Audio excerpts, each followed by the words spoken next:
आता वाजलेलं 12 पहलवान भरपूर पहलवान आले तिथं 7 मिनिट झाला सगळी शांत बसा मी पहलवानांचं सांगण्यासाठी बोलतो मी सगळ्यांनी व्हिडिओ काढा उद्या व्हॉट्सअप फेसबुक इंस्टा सगळ्या कमिटीपाशी माझं जे बोललो हे केलं पाहिजे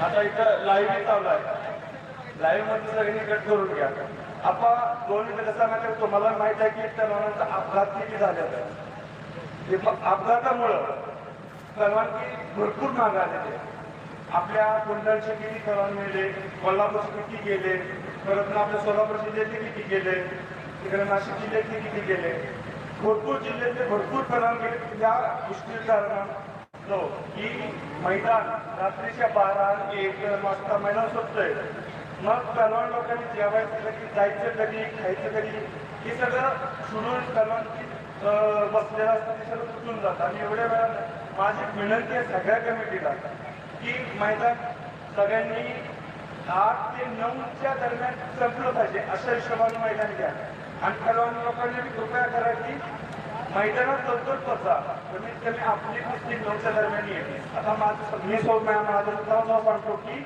मी सुद्धा मैदानात लवकरात लवकर पोचतो 7 वाजता 6 वाजता मी मैदानात पोचणं हजर असेल तुम्ही 9 वाजता कुस्ती लावलीच पाहिजे काही करून कारण की पहलवानांचे अपघात भरपूर होतात आणि खायचं शेड्यूल चालत एक पहलवान सीझन करतो 3 महिने 4 महिने सीझन चालतो आणि पूर्ण सीझन मध्ये करण्यात येत त्याचा शेड्यूल पूर्ण भुगतो आणि पहलवान 100 करत असला तर 80 किलोवर जीत थांबतो ही पहलवानकी आपल्या पहलवानकीवर बराचसा परिणाम पहलवानकी मागे यायला तर माझी विनंती आहे की 8 ते 9 वाजता पहलवानांसाठी आणि आपल्या कमिटीसाठी 8 ते 9 वाजता मैदान संपवा जर आता सदामभाईच्या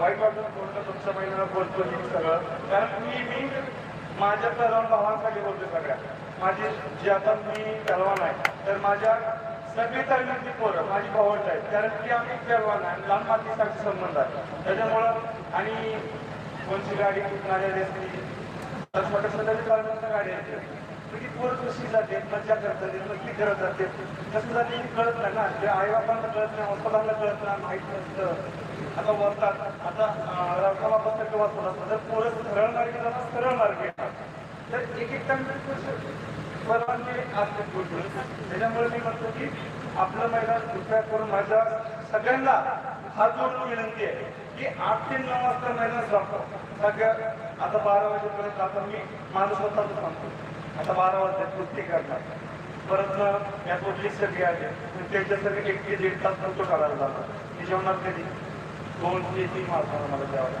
मी झोपणार कधी उठणार कधी मिळेल कधी मारणार हे सगळं माझ्या सर्वांसाठी माझ्या स्वतःसाठी आणि आपल्या सर्वांच्या परिवारासाठी मी सांगतो कारण की आपल्या सर्वांच्या घरात एखादा सर्वात असो पण आपण ठरवा आणि 8 ते 9 वाजेपर्यंत माझी कृपया विनंती आहे सगळ्यांना हात जोडून विनंती आहे 8 ते 9 वाजेपर्यंत मैदान संपवा कारण की भरपूर अपघात घडले सर्वांचे अजून फायदा मला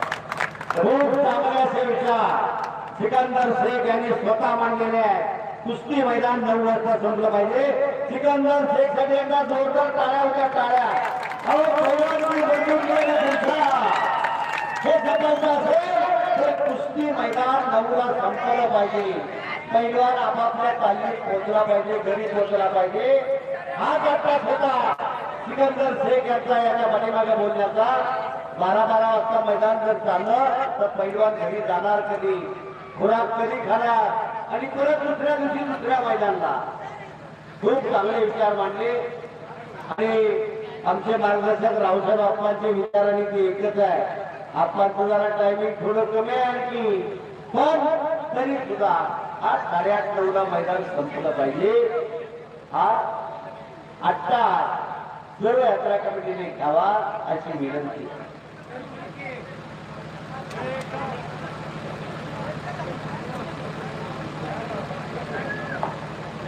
हा आणि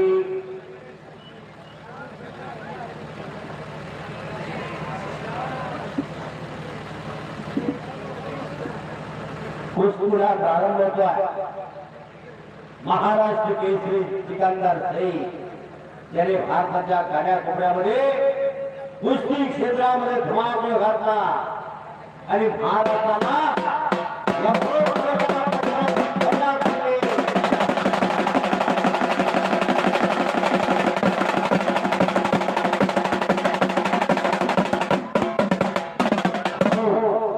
आणि आज सिकंदर शेख वर लढणारा पैलवान मुसा खान मध्य प्रदेश केसरी गडीचा मानकरी आहे, इन्कम टॅक्स ऑफिसर आहे, एक तज्ञ हुशार आणि बुद्धिमान असा पैलवान मुसा खान ही कुस्ती या ठिकाणी निलवाडीकरांनी अल्फ्रेड केसरी या आखाड्यामध्ये घेतलेल्या आणि त्या कुस्तीला पंचकोश होता सद्दाम जमादार आणि मंजूर मुलानी, बरोबर आहे का? वा, हे दोघजण पंचांच्या भूमिकेमध्ये पंचांचं काम करायचं असतं निपक्षपातीपणाने, न्याय व्यवस्थेचं काम करायचं असतं. कुस्ती कशी दिली जाईल कशी दिली जाणार नाही याची सूचना सगळी सद्दाम जमादारने दोघांना दिलेली आहे. जरा बसून घ्या. सत्यम सेवकांच्या सहकार्याने कृषी मैदान येथे सूर्यकडे वाटचाल करताय. हो, आणि गटाला भूगटात फिरली सद्दाम. कुस्ती निकाली होणार. वा, निकाली झाल्याशिवाय कुस्ती सोडवली जाणार नाही यात्रा कमिटीकडून सूचना आलेल्या आहे. सिकंदर शेख दररोज वेगवेगळ्या मैदानाला महाराष्ट्रातल्या भारताच्या कान्याकोपऱ्यामधून पदकाची खैरात आणली, बक्षिसाची खैरात आणली त्या सिकंदर शेखनी. आणि आज त्याची कुस्ती आहे Madhya Pradesh Kesari Musa Khan income tax officer यांच्या बरोबर 140 किलो वजनाचा पैलवान आज लढतो आपल्या नवेवाडीच्या कुस्ती मैदानाला. खड्याचे काटे सरकत गेली. 5 वाजता मैदान सुरू झालं होतं.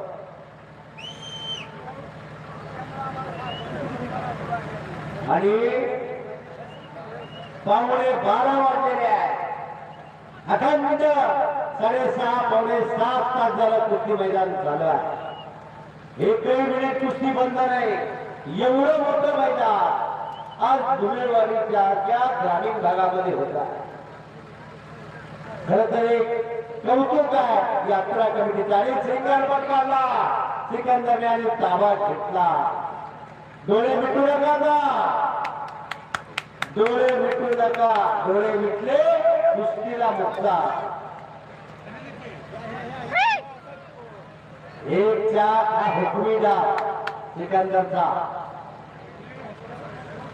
पण वजनाला भारी असणारा हा मुसा खान. दुबळा काय घेतोय का? हो, मध्ये घ्या, कुस्ती फिरून मध्ये घ्या. आणि सिकंदरचा ताबा घेतला त्या मुसा खानने.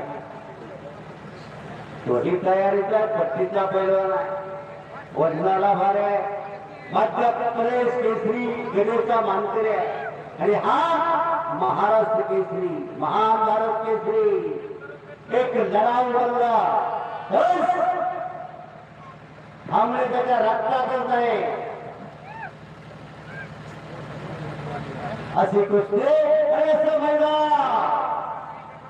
राजेश्री शाहू महाराजांनी घालून दिलेली कुस्तीची परंपरा जपण्याचे काम आज धुळेवाडी गावामध्ये होत आहे.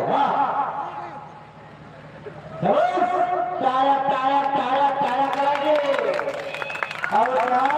मुसा खानच्या तावडीतून परत समोरासमोर कुस्ती. कुस्ती यार पार होगी, पहिला छुटेगी नहीं.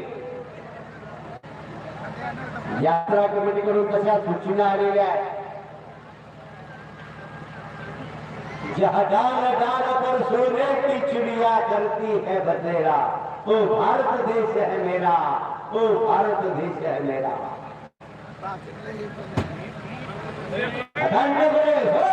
अरे ताबा ताबा घेतला त्या मोठ्या घालचा ताबा घेतला 140 किलो वजन गटाचा पहिलवान ओपन बघूया काय घडतंय का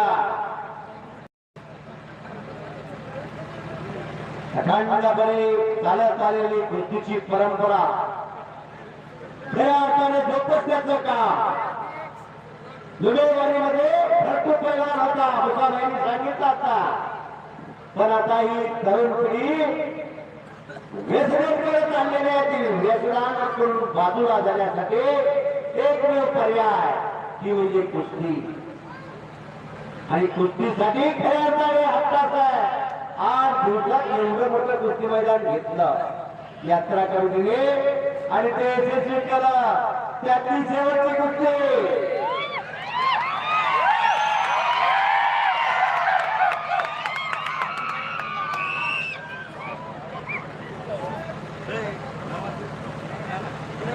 दोघाही अनुभव सुद्धा आहे